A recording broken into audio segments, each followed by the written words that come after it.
Compañeros, tengan ustedes muy buenas noches. Qué gusto estar con ustedes nuevamente en esta clase de Derecho Notarial. Luego de darles alguna información relativa y correspondiente a algunos aspectos que les tengo que platicar, continuaremos con el desarrollo del tema de las actas de legalización de firma, que ya pues medianamente habíamos empezado el lunes de la semana pasada. Voy a empezar por comentarles, compañeros, que un grupo, pues la verdad no fue un grupo grande, pero sí varios alumnos me tenían la inquietud, y yo les dije que definitivamente me es imposible con 791 alumnos confirmarles a uno por uno a los que me estuvieron pidiendo la confirmación si había llegado o no había llegado su examen. Para tranquilidad, pues digo yo, de la mayoría, porque es el 94 por 95%, quiero informarles que 768 alumnos entregaron su examen en tiempo. 768 alumnos. Y en tiempo digo yo, aquellos que todavía lo entregaron entre 9 menos 1 minuto, 9 y 2 minutos, también ya se los recibí, están entregados esos exámenes. Así que de 791 alumnos que tengo inscritos, 768 me entregaron. 23 alumnos son los que prácticamente puedan tener la inquietud si lo entregaron o no. Se reduce ese número en virtud de que acabo de chequear mi correo, y hoy en la mañana tenía 10 solicitudes. Puse ya, aquí tienen ustedes el correo, mi dirección de correo, notarialquiros@yahoo.com, notarialquiros@yahoo.com. Ya en la sección D les di la dirección, y ahorita pues ya recibí 10 solicitudes más. Por consiguiente, tengo 13 solicitudes, de tal manera que solamente quedarían pendientes 10 alumnos, de los cuales creo que hay 3 alumnos que no se examinaron anteriormente, no sé si se examinaron ahora, así que el número se reduce a unos 6 o 7 alumnos que no me llegó su examen. Por consiguiente, les quiero suplicar. Le decía en la otra sección que estoy corriendo. Ayer califiqué 56 exámenes, los califico como los fui recibiendo. Ahí no los tengo por sección, sino que C y D como voy calificando. Así que estoy corriendo porque mi compromiso decía que el horario, aunque no es definitivo, todavía no es oficial, pero ya se fue el horario preliminar a decanatura para que sea aprobado por el decano.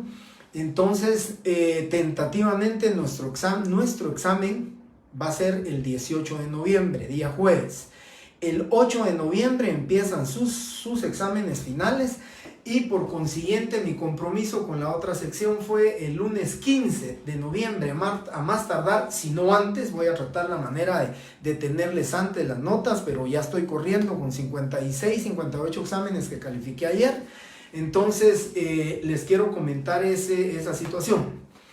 Hasta el día de mañana a las 7 de la noche tienen los compañeros que necesitan extemporáneo, tienen para hacerme su solicitud. Por ese motivo es que todavía no les he dicho cuándo es. Tentativamente lo voy a realizar el día viernes a las 8:30 de la noche, seguidamente concluida la clase con la sección D del día viernes.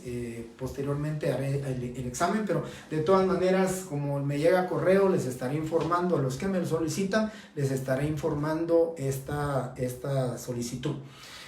Les quisiera rogar, por favor, que esta dirección de correo es para que me manden ahorita su solicitud de examen extemporáneo, porque creo que eso es lo que necesito saber, cuántos alumnos son y los motivos por los cuales me están solicitando me están haciendo esta solicitud.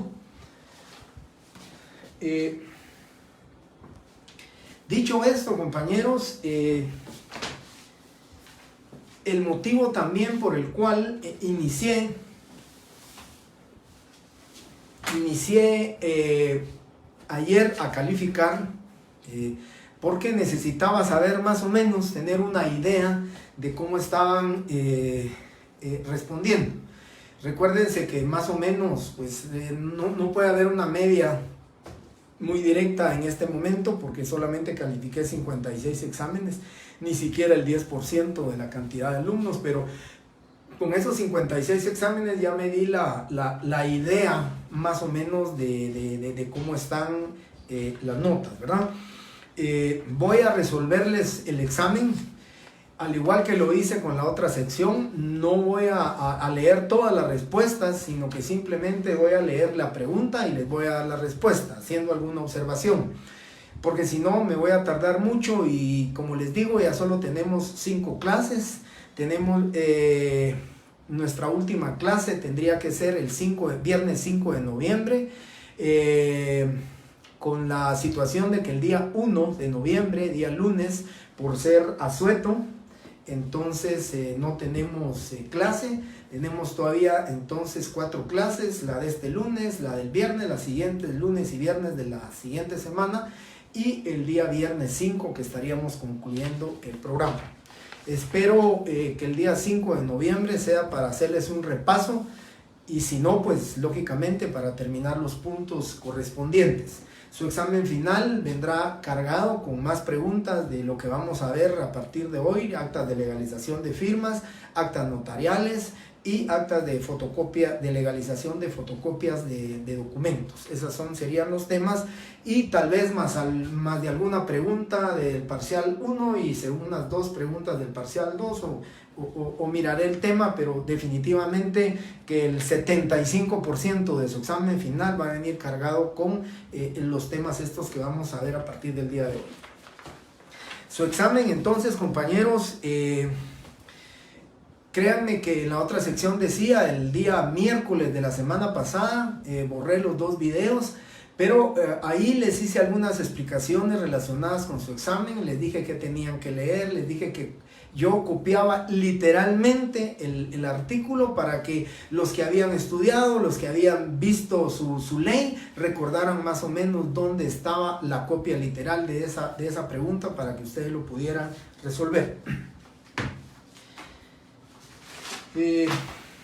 En el tema de falso y verdadero, las preguntas eran 3 preguntas de falso y verdadero.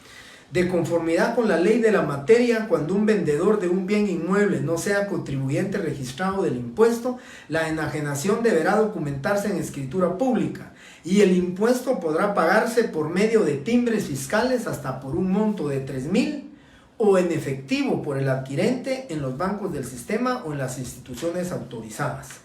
El artículo 57 de la ley del impuesto del IVA, copiado literalmente, la enajenación copiado literalmente esto de conformidad con la ley, dice: el monto, cuando el enajenante no sea contribuyente del impuesto, deberá, dice, documentarse en escritura pública, y el impuesto podrá pagarse por medio de timbres fiscales hasta un monto de 3,000, o en efectivo por el adquirente en los bancos del sistema.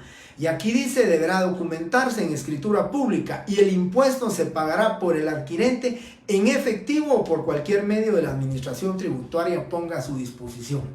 Aquí, compañeros, la respuesta era falso, en virtud de que se recuerdan que en clase les dije que el impuesto del IVA puede pagarse, no importa la cantidad, puede pagarse de 7,000, 8,000, 9,000, 15,000, 100,000 quetzales en impuesto. Y la pregunta decía: la enajenación deberá documentarse y el impuesto podrá pagarse por medio de timbres fiscales hasta por un monto de 3,000. Eso hacía falsa la respuesta, porque el impuesto del IVA puede tributarse hasta por un monto indeterminado. Pregunta número 2. Aquí la pregunta número 2, en las primeras líneas estaba la respuesta, que era falsa. Se le denomina testimonio regular. Se recuerdan que yo les dije que los testimonios irregulares eran los siguientes. Y entonces se denomina testimonio regular al que extiende el notario en duplicado una vez dictada la resolución, declarando con lugar las diligencias de rectificación de áreas de fincas urbanas. Si la pregunta hubiera sido, ¿se le denomina testimonio irregular? La respuesta debería de ser verdadero. Sin embargo, decía testimonio regular, entonces la respuesta es falso. Luego, de acuerdo a la ley y reglamento correspondiente, los timbres fiscales que se utilicen para pagar el impuesto se adherirán en los documentos y en ese momento deberán ser inutilizados por los sujetos obligados. Entre otras formas de inutilización, la ley del impuesto de timbres y su reglamento decía en el reglamento, lo copié literal, se recuerdan que el día lunes les dije, lean ustedes el reglamento que está contenido en el Acuerdo Gubernativo 4-2013. Entonces decía literalmente, así lo copié literal, con perforación inutilizando el timbre fiscal, teniendo cuidado que ésta no dañe los números del registro o su valor. La respuesta por consiguiente era verdadera. Luego seguimos con las preguntas de selección múltiple. Dice, en la respuesta correcta encontrará una diferencia entre el testimonio especial y el primer testimonio como forma de reproducir los instrumentos públicos. Recuerdo mucho que aquí puse primer testimonio y aquí puse testimonio especial. Aquí puse valor indeterminado. La respuesta correcta dice, por valor indeterminado el especial paga 10 quetzales de impuesto notarial y el primer testimonio no paga impuesto. Se recordarán ustedes que una de las diferencias que les di fue que el valor indeterminado, el testimonio especial, paga 10 quetzales y en valor indeterminado, el primer testimonio no paga impuesto, y esa era la respuesta correcta que ustedes tenían que poner en esta pregunta. Pregunta. En la opción que corresponde encontrará los 4 impuestos denominados tasados. Ninguna de las respuestas tenía los 4 impuestos tasados. Ninguna. Todas las preguntas o le faltaban 2 o le faltaba 1. La que más se acercaba como respuesta correcta, que no les digo todos, pero sí algunos compañeros contestaron, pero la respuesta era ninguna de las opciones es correcta. La que más se acercaba era promesas de compraventa de bien mueble, y ahí era lo que le hacía incorrecta a esta respuesta. El artículo 5, donde está los impuestos tasados, el artículo 5, numeral 16, dice promesas de compraventa de inmuebles, no de muebles, entonces la hacía incorrecta. Por consiguiente, la respuesta aquí era ninguna de las opciones son correctas. Pregunta número 3, o la forma que yo lo tenía, ustedes lo recordarán sus respuestas. Son los 3 testimonios llamados irregulares. Aquí la respuesta sí eran testimonios irregulares. La respuesta era la más larga que había ahí en la opción. Testimonio especial del índice del protocolo, testimonio de los pasajes conducentes del proceso sucesorio, testimonio de la resolución dentro del expediente de rectificación de áreas de fincas urbanas. Esa era la opción correcta. Siguiente pregunta, de conformidad con la ley que regula los documentos provenientes del extranjero. Se recuerdan que el día lunes de la semana pasada les pedí favor que leyeran su ley del organismo judicial, que leyeran todo lo relativo a los documentos provenientes del extranjero, y de manera copia literal del artículo les pregunté, de conformidad que la ley regula los documentos provenientes del extranjero, el testimonio especial del acta de protocolización de dichos documentos que provienen del extranjero deberá contener.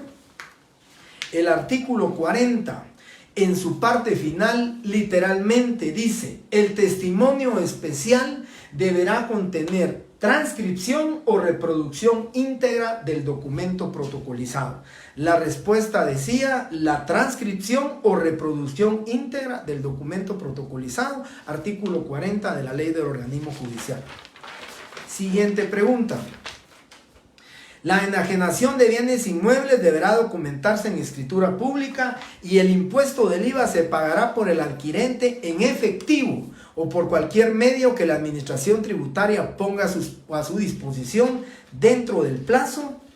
aquí lo dice, así lo transcribí igualmente, y el impuesto se pagará por el adquirente en efectivo o por cualquier medio que la administración tributaria ponga a su disposición dentro del plazo de 15 días siguientes al de la fecha de la autorización. Ninguna de las opciones decía plazo de 15 días. Decía 20 días, 10 días, 8 días, al momento de compulsarse el testimonio, dentro de los 30 días a partir de la fecha de autorización. Así que la respuesta correcta era ninguna de las opciones es correcta. Pregunta siguiente.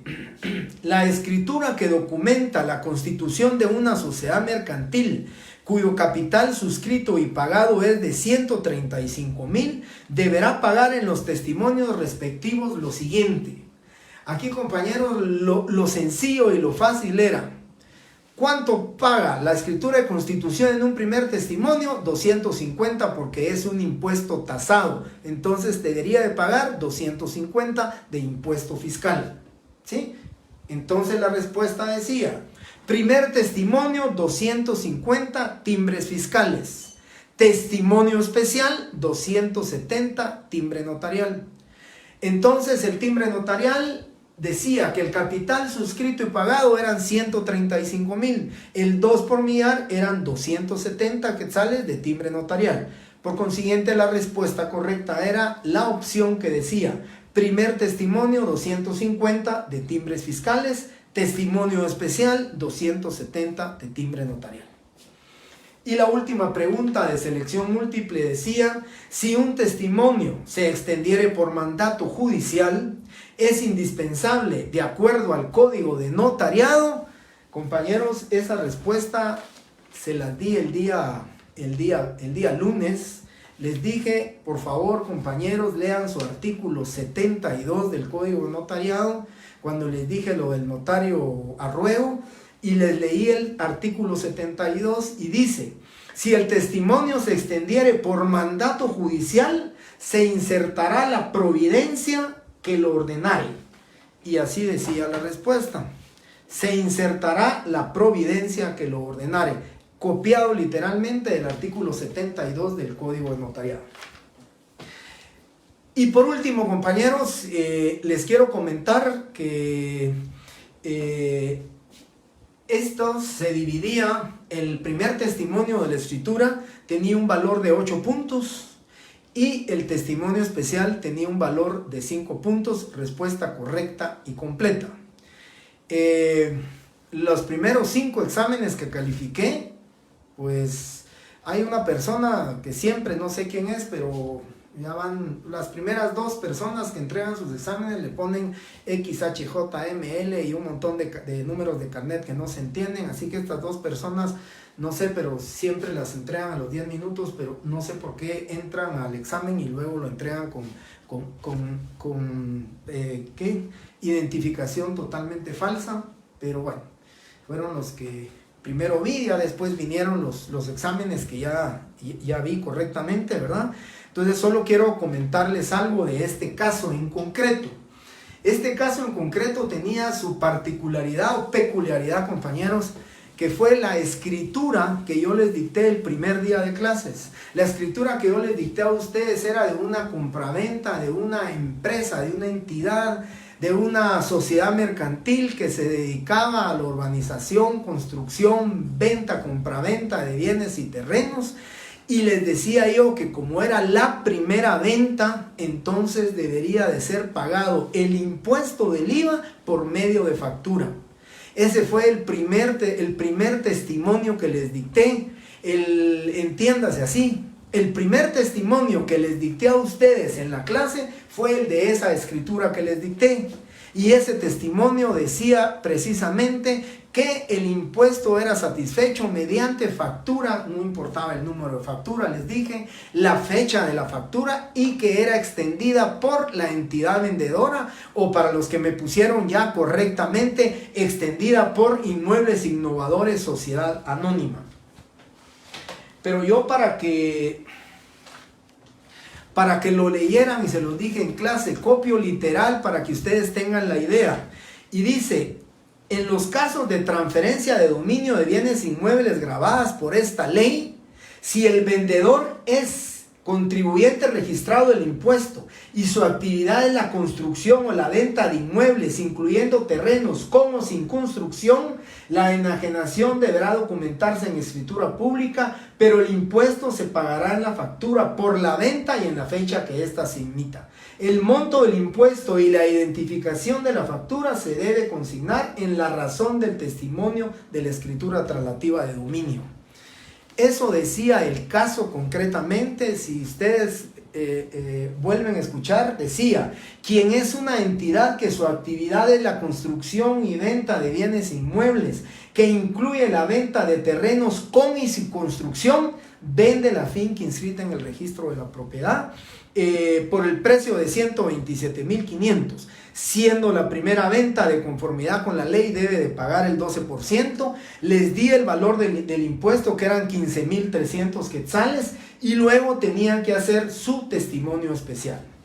Se recuerdan que el último caso que analizamos, que resolví el día lunes, el último caso era el caso también que yo les dije, compañeros, cuando se firma a ruego, y lo que recordarán, hasta aquí lo dije, hay unos notarios que ponen a ruego y por encargo del notario autorizante. Les leí el artículo 72. Si lo extendiere un notario por encargo de otro, deberá indicarse la circunstancia. Eso les dije a ustedes el día lunes, que lean el artículo 72. Ahí venían dos respuestas precisamente del examen, y por eso quité el video el día miércoles, porque ahí estaban las respuestas.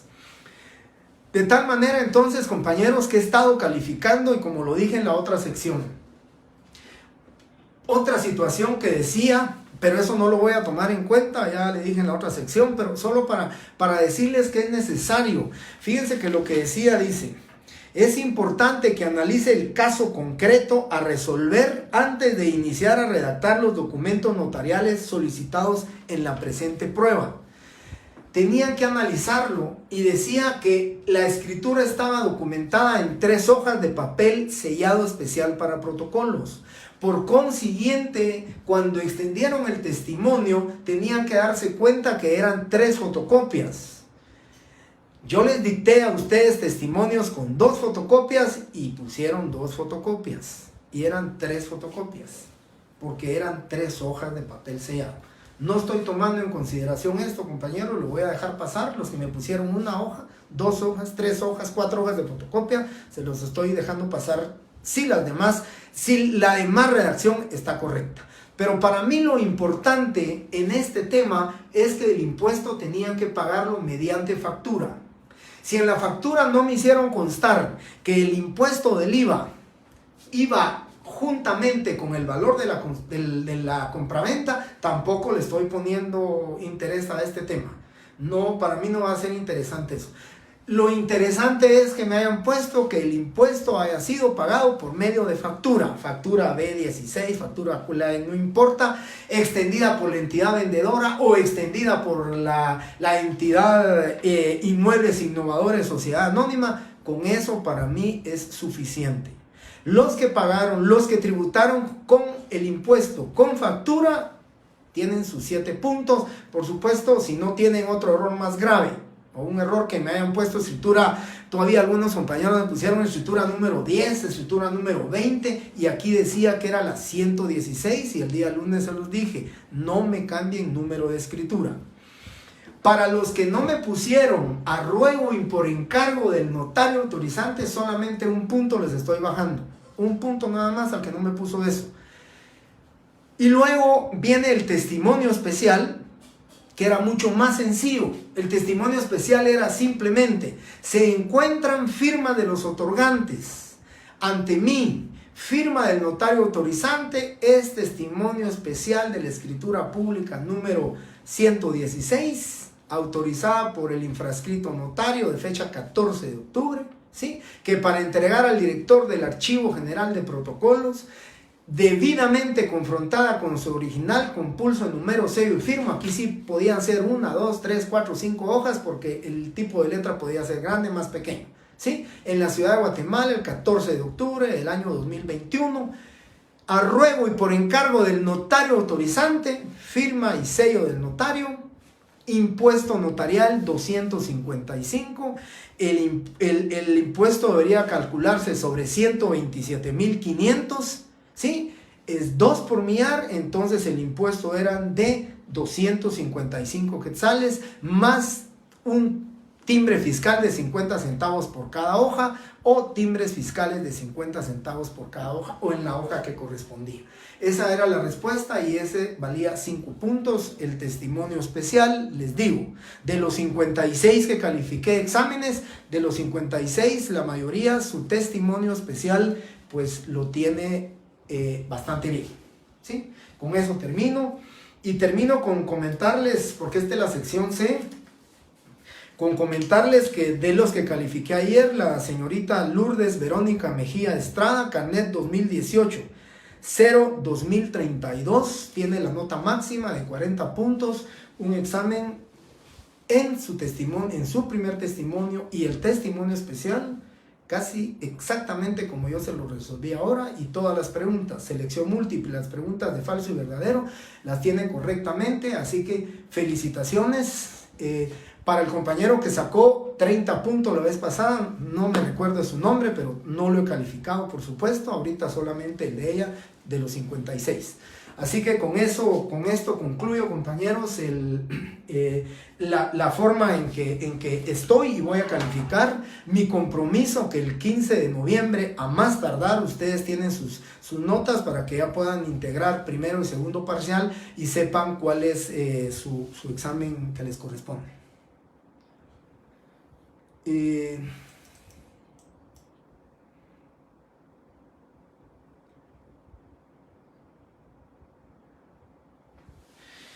Para Saúl Davis, si me hace favor, me escribe a este correo sobre su tema.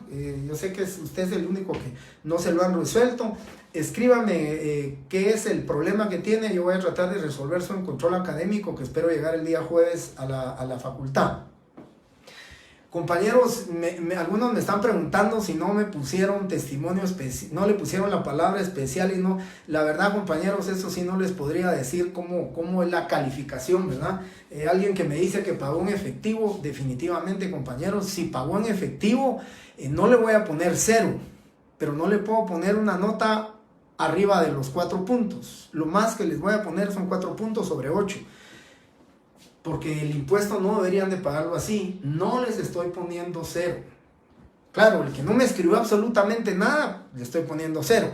Pero el que me puso es primer testimonio de la escritura número 116, que para entregar me lo hizo todo, pero el impuesto estuvo mal pagado, le estoy poniendo 4 puntos. No les estoy poniendo 0.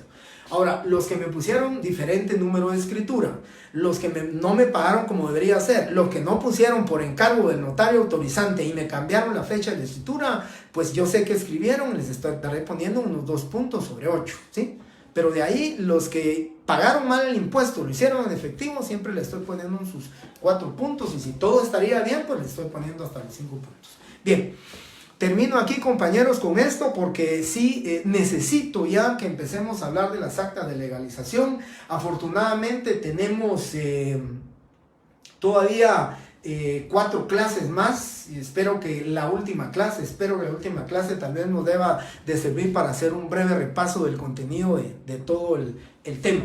Pero tenemos todavía estas actas de legalización de firma que espero entre hoy y el día viernes terminarla. Luego tenemos las actas de legalización de fotocopias de documentos y tenemos el tema de las actas notariales, que también es un tema que me llevará unas 2 clases o una clase y media, con el compromiso que antes les dictaba un acta de legalización, un acta notarial, se las dictaba en la clase. Sin embargo, por la situación de ahora de los dictados, pues creo que se los voy a mandar las 3 actas que necesito que analicen, que estudien y que aprendan ustedes de esto. Pues les estaré enviando vía Classroom sus 3 actas notariales. Las actas de legalización de firma, posiblemente les voy a mandar un laboratorio para que también lo puedan hacer ustedes, tal vez de unos 3 casos para que ustedes lo puedan resolver.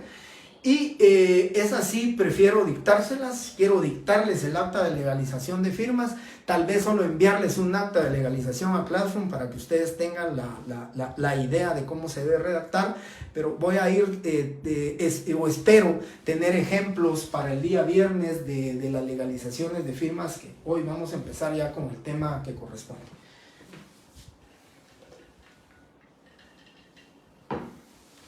Bien. Entonces, las actas de legalización de firmas, compañeros, es un acta o instrumento público de los denominados extraprotocolares, fuera del protocolo. Se les denomina así porque estas actas de legalización de firmas puede hacerse en cualquier tipo de papel bond, papel póster, papel de formularios preimpresos. Ustedes se darán cuenta y mirarán algunos legalizaciones de firma donde ya están los formularios preimpresos solamente para llenar los datos. En el caso y en el tema de las actas de legalización de firma de los títulos de propiedad de la compraventa de los vehículos, aquí, compañeros, nos dejan un espacio, tenemos el espacio necesario, pero lógicamente lo que quiero decirles es que el acta de legalización de firmas puede hacerse en cualquier tipo de papel. No tenemos, documentalmente hablando, no tenemos un requisito, una formalidad, una solemnidad, más que los requisitos formales que establece el artículo 55 del Código Notariado, cuando establece la forma en que debemos de legalizar las firmas, cómo se van a legalizar las firmas. En el acta de legalización de firmas hay dos temas muy importantes que necesito platicarles. El tema de la legalización de firmas, y que necesito así explicarles y que lo quiero aceptar, que posiblemente va a causarles a ustedes pues un poquito de incongruencia con el tema cuando lo explique, pero hay dos situaciones muy importantes: el tema de la firma puesta o el tema de la firma reconocida. Y el otro tema importante relativo a las legalizaciones de firma son aquellas legalizaciones que tienen como obligación posterior a la legalización de firma el cumplimiento del artículo 58 del Código Notariado, que es la razón o la toma de razón de legalización de firmas, que va seguidamente como un subtema dentro de las actas de legalización de firmas, va con un subtema que única y exclusivamente lo trataré en unos 5 o 10 minutos para darles a ustedes las justificaciones por las que considero y creo, tal vez más que valederas, creo por qué los notarios, porque yo me incluyo dentro de esos notarios, por qué los notarios no cumplimos con la toma de razón de legalización de firma de cada firma que nosotros legalizamos. En su momento les diré cuáles son las justificaciones, los motivos por los cuales no tomamos razón de legalización de firma, porque eso es importante que ustedes lo sepan. Artículo 58 del Código Notariado. Pero también el tema esto es de la palabra puesta o reconocida. ¿Cómo vamos a diferenciarlo? ¿Cómo vamos a saber qué trascendencia tiene la sustitución de la palabra puesta por la palabra reconocida? O la sustitución de la palabra reconocida por la palabra puesta. Esa es la importancia, ¿verdad? De cómo determinar puesta o reconocida. Entonces, quiero comentarles que el artículo 54 del Código de Notariado, 54, establece título 6, legalizaciones. La verdad es que nosotros debemos utilizar esa palabra legalización de firma. Sin embargo, muy corrientemente utilizamos en el léxico, si ustedes quieren coloquial, utilizamos la palabra auténtica. Autenticame mi firma, mira, autenticame estas firmas. La palabra que utiliza el Código de Notariado para distinguir la forma en que se le va a autenticar una firma es legalización de firmas. Y el título 6, que se refiere a las legalizaciones de firma, en el artículo 54, establece: los notarios podrán legalizar firmas cuando sean puestas o reconocidas a su presencia. Y ahí me quedo. Fíjense que la importancia del análisis de este artículo 54, la importancia que reviste este artículo o estas líneas es lo siguiente. Dice, el notario podrá legalizar firmas, y eso es lo que hay que hacerle, si ustedes quieren, subrayado, con caracteres mayúsculos y entre comillas, firmas. El notario no puede legalizar impresiones digitales, el notario no puede legalizar, como le decimos común y corrientemente, la huella digital de una persona. Simplemente lo que establece la ley para el notario y la facultad que le da al notario documentalmente hablando es que el notario podrá legalizar firmas que hayan sido puestas o que hayan sido reconocidas en presencia del notario. ¿Qué es el requisito que está pidiendo, el requisito que está diciendo este artículo 54? Puesta o reconocida, pero vean esa palabra, ese significado, en presencia del notario. Y ahí es donde se genera, o donde tenemos la raíz de decirles a ustedes por qué vamos a utilizar puesta o por qué vamos a utilizar reconocida. Y si fuera en plural, porque son 2, 3, 4 firmas, pues diremos por haber sido puestas o por haber sido reconocidas.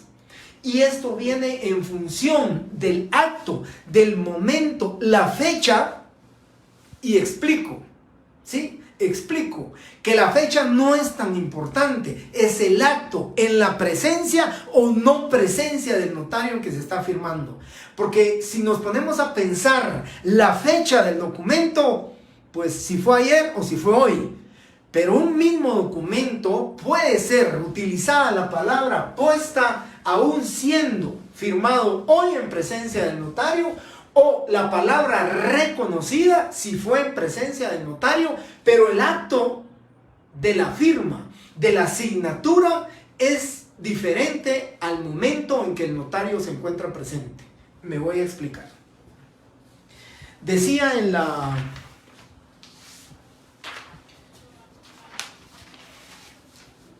Estos son dos documentos, si ustedes lo miran, parecidos, dos documentos dirigidos a Banrural. Son documentos que tenemos aquí y que va a ser dirigido a Banrural. Pero la diferencia, compañeros, con estos dos documentos va a ser aquí. Esta es la diferencia. Cuando es puesta y cuando es reconocida.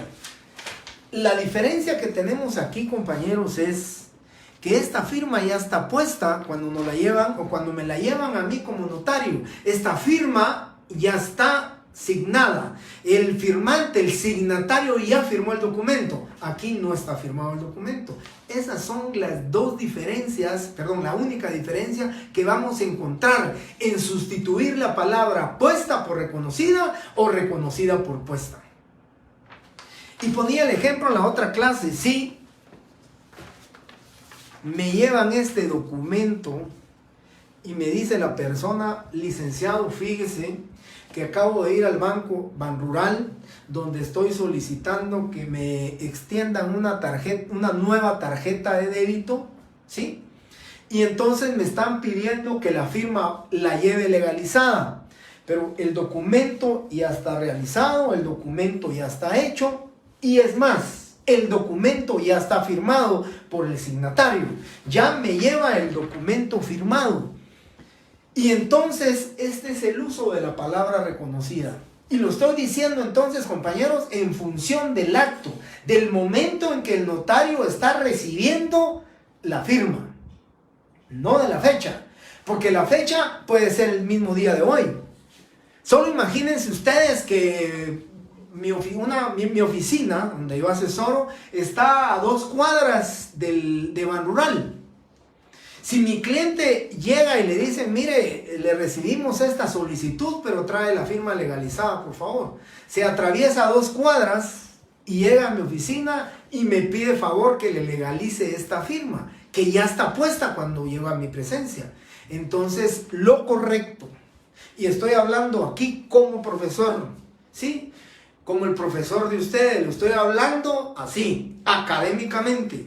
les estoy diciendo, tengo que usar la palabra reconocida, porque a mí ya no me consta que fue puesta en mi presencia. Entonces la palabra debe de ser por haber sido reconocida.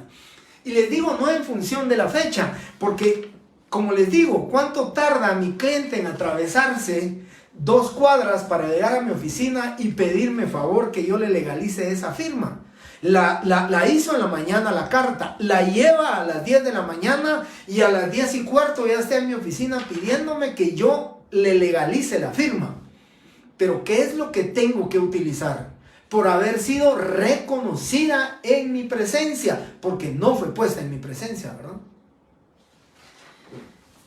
Diferente es entonces este tema con la firma puesta. Porque entonces yo llevo y mi cliente le dicen, mire, su documento lo leen y le dicen, es correcto, este documento se lo vamos a aceptar. Solo que vaya con un notario o con un licenciado y que le legalice la firma.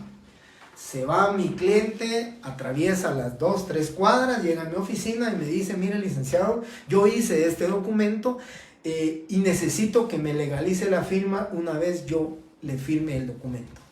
Entonces ahí sí voy a utilizar la palabra por haber sido puesta en mi presencia, porque hasta en ese momento, en el acto que la persona llega y me solicita, ¿qué es la dación de fe como notario que yo voy a dar? Que está poniendo porque fue puesta, si eso lo dice el Código de Notariado artículo 54, por haber sido puesta o reconocida. Puesta es en este momento, ¿verdad? Aquí toma el lapicero, la firma y yo hago su acta de legalización. Pero si ya va la firma, yo no le puedo poner por haber sido puesta, porque esa firma ya va ahí, ¿sí? Por haber sido reconocida. Y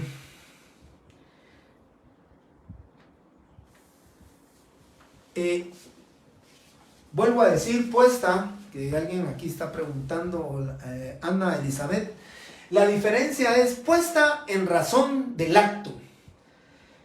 Vuelvo a repetir, no la fecha, porque la fecha puede ser hoy mismo, ya les puse el ejemplo, 10, 10:15, ¿sí? Puede hacer eso, puesta o reconocida. Cuando a mí me llevan, y para la compañera que pregunta cuál es la diferencia, aquí vamos a utilizar reconocida y aquí vamos a utilizar puesta. ¿Por qué? Porque aquí cuando me llevan el documento ya está puesta la firma. Ya el signatario la firmó.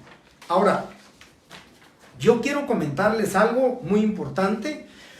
Una compañera en la clase anterior me preguntaba que si ella le pone a firmar en una hoja a la persona, que firme unas 2 o 3 veces para corroborar que esa firma sea la de él y entonces poderle poner puesta en lugar de reconocida.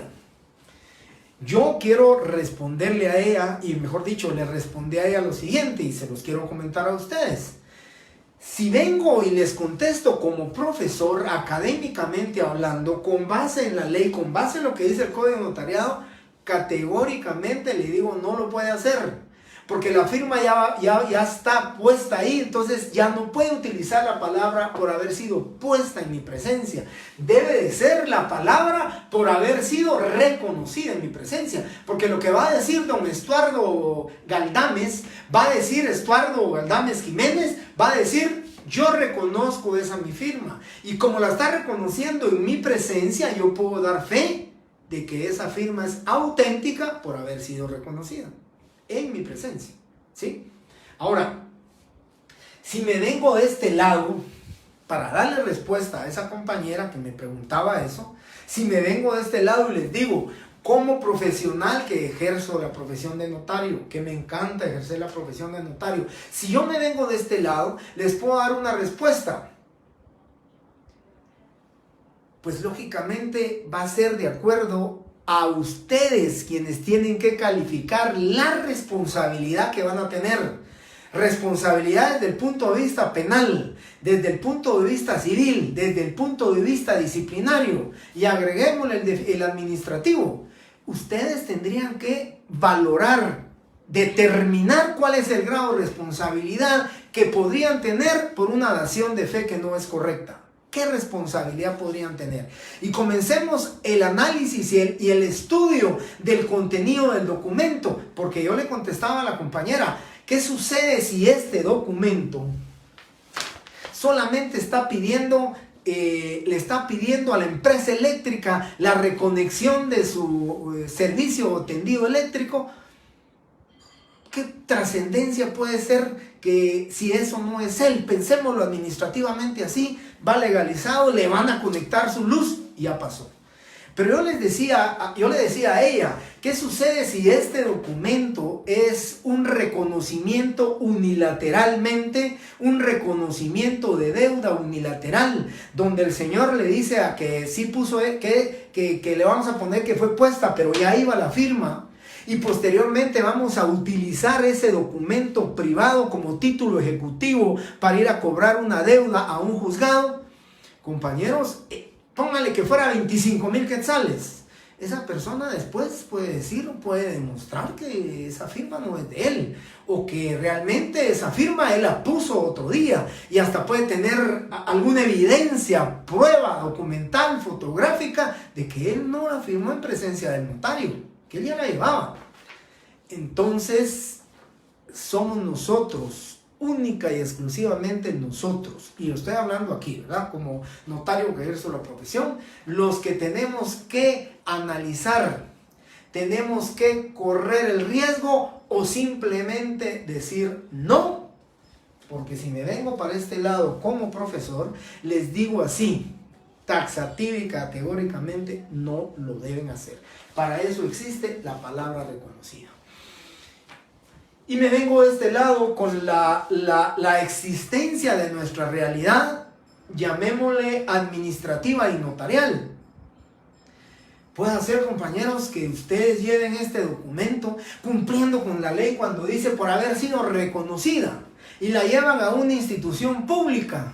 Y ahí nos dicen en la institución pública que no, que la firma, si dice reconocida, no la aceptan. Que la ley lo dice, es correcto, pero debe decir que fue puesta en su presencia.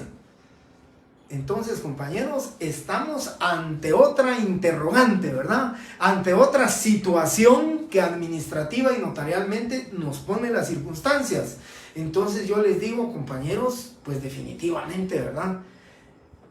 O repetimos el documento, que debería ser lo correcto, repetimos el documento y que la persona nos firme en presencia nuestra, y ya podemos poner por haber sido puesta.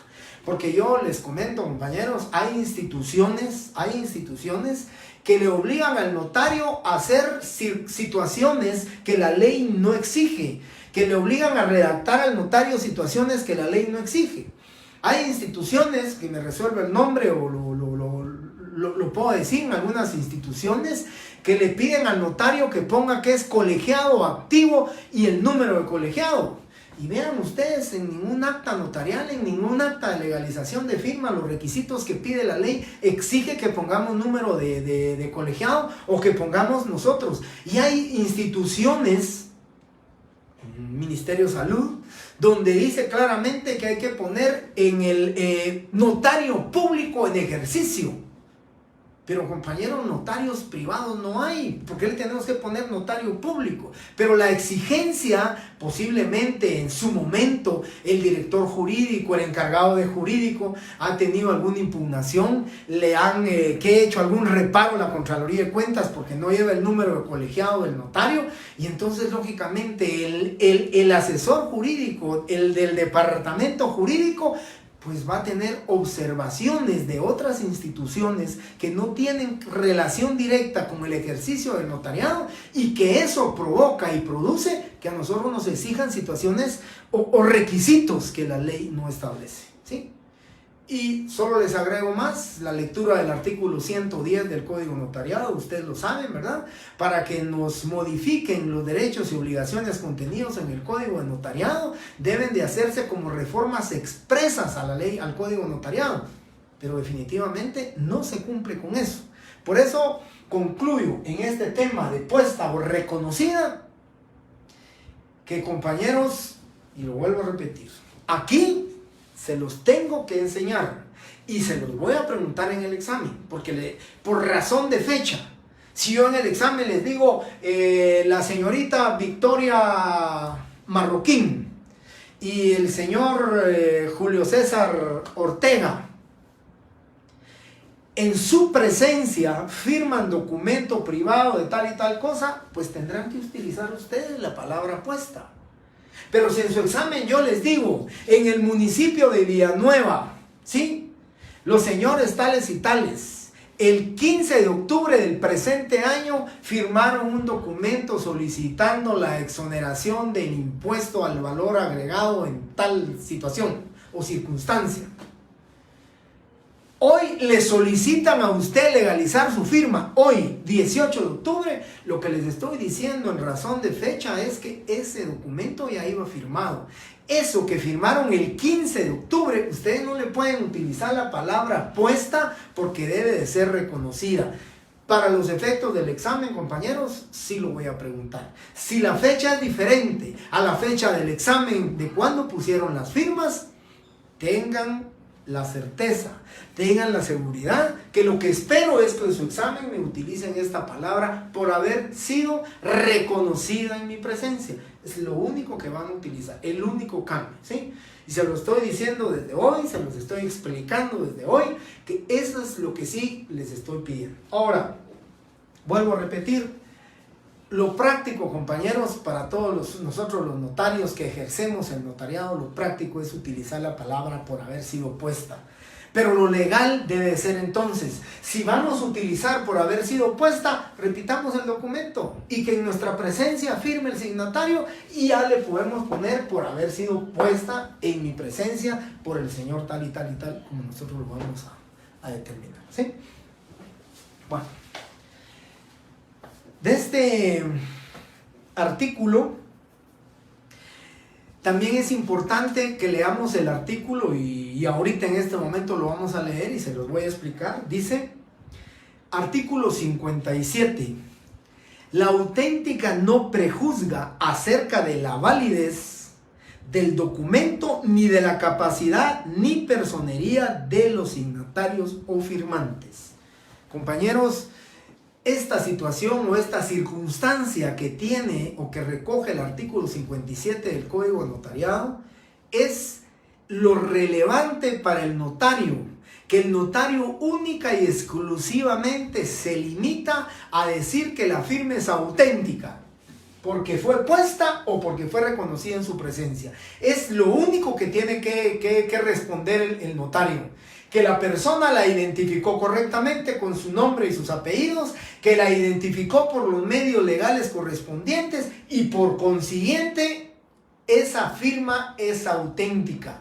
Pero ¿qué dice el artículo 57? Que releva de responsabilidad al notario por la validez del documento, por la personería del documento que contiene o la capacidad legal de las partes. Eso significa, compañeros, que si una persona dice ser el representante legal de Productos Lácteos Sociedad Anónima, pero él no fuera así, solo lo declaró, al notario no le tiene ninguna responsabilidad con reconocer si la persona, la personería que está, manifestando no es la personería, porque él solo se limita a que la firma fue puesta por Fernando Estrada Pinzón. Esa es la limitante que el notario tiene en cuanto a su responsabilidad.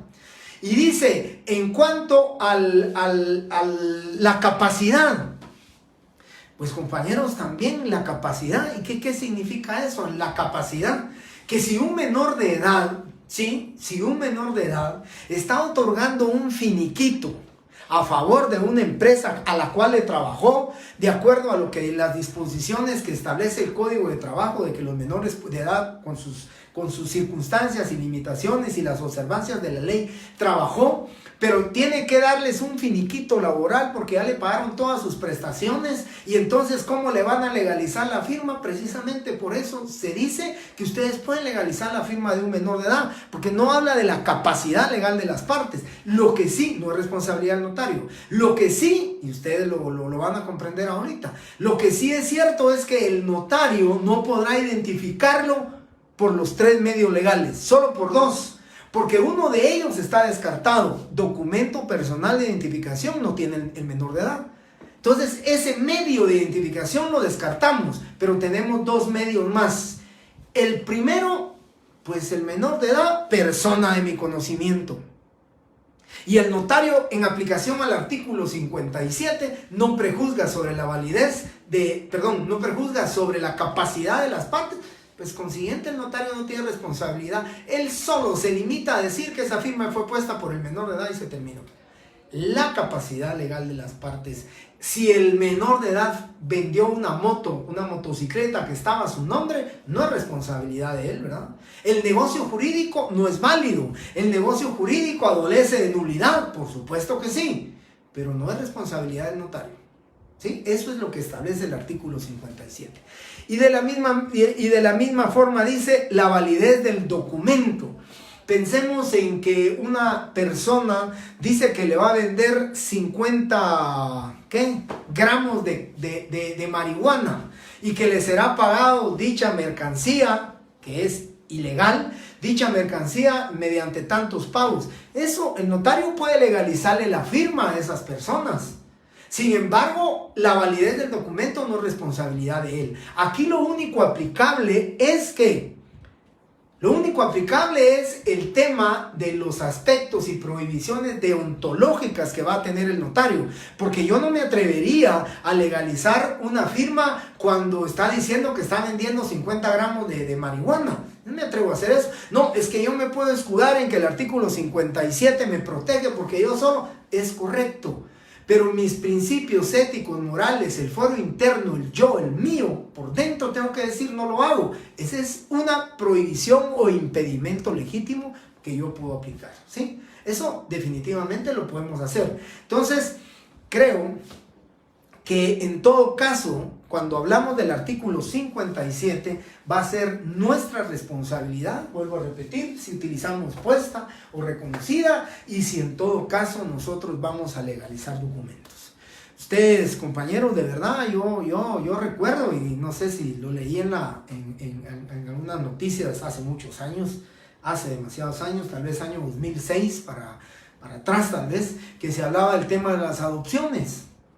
Habían notarios que legalizaban firmas de documentos privados donde una madre estaba ofreciendo, así que prometiendo en venta a un menor de edad. ¿Y cuál era el argumento del notario? El artículo 57. No prejuzga sobre la validez del documento. Yo me limito a decir que la firma es auténtica. Punto. Pero esos son temas, compañeros, que rebasan el tema moral, la ilegalidad que puede ir lógicamente en ese documento, porque de hecho, lógicamente, de acuerdo al 1257, el negocio jurídico es nulo, ¿sí? Entonces, compañeros, yo quisiera suplicarles para el día viernes que vamos a ver ya les voy a dictar algunas legalizaciones, les voy a explicar ya con ejemplos y con mayor detalle. Quisiera pedirles a ustedes que lean el artículo 54, 55, 56, 57, 58, 59.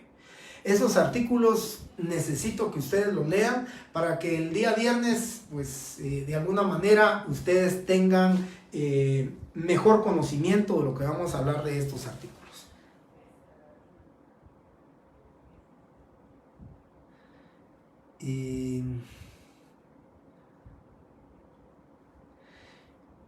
Para señorita Stacy Escobar Bielman, pues miren, la verdad es que sí puede rechazar por esa situación una institución, sí, definitivamente, compañeros. Cuando ustedes llevan actas notariales, actas de legalización de firmas, hay una persona que revisa que la papelería vaya, no les digo correcta, porque la papelería puede ir correcta, pero que la papelería llegue dentro de los parámetros permitidos por ellos. Entonces, si a ellos no les parece la redacción, entonces hay que cambiar la redacción como ellos quieren. Yo pues platicaba con un asesor en algún lado y le comentaba, y él me decía que con justa razón los notarios se molestan, se enojan, pero les tocaba el tema de la Contraloría de Cuentas, porque a veces dicen que los auditores llegan y reparan porque no consta que el notario es colegiado activo. Entonces que tienen que llevar su número de colegiado activo para que ellos puedan chequear si el notario que hizo el acta notarial se encuentra como colegiado activo. Esas son circunstancias que a veces con esta tecnología que tenemos ahora, pues digo yo que con solo el nombre pueden ustedes en la página del Colegio de Abogados, en el directorio, con solo el nombre pueden ustedes determinar su número de colegiado, su teléfono y su dirección con el nombre, no necesariamente con el número de colegiado. Pero aquí nos quedamos, compañeros. Muchísimas gracias por su tiempo. Nos miramos el día viernes con ustedes. Me toca a las 6 menos cuarto a las 6 menos cuarto de la tarde. Muchísimas gracias. Buenas noches, compañeros.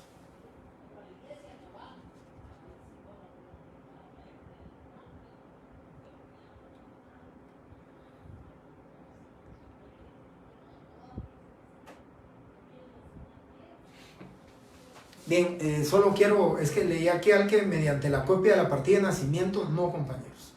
Entiendo, porque leí algo más aquí rápido, entiendo, para identificar a un menor solo hay dos formas, ¿sí? La primera forma es dación de fe. Conozco al menor de edad y entonces digo persona de mi conocimiento, ¿sí? Y la otra forma, ustedes lo saben y muchos de ustedes así identificaron a las personas cuando yo se los pedí, por medio de dos testigos que sean conocidos por el notario. Esos son los dos medios que yo puedo utilizar. Conozco al menor de edad y digo persona de mi conocimiento. Y si no, pues le pido favor a dos personas que yo conozco, testigos civilmente capaces, idóneos y de mi conocimiento, identifican al menor de edad, pero no con la certificación de la partida de nacimiento, porque ese solamente es un documento idóneo para acreditar representación legal, no para identificar al menor, ¿sí? Buenas noches, compañeros, muy amables.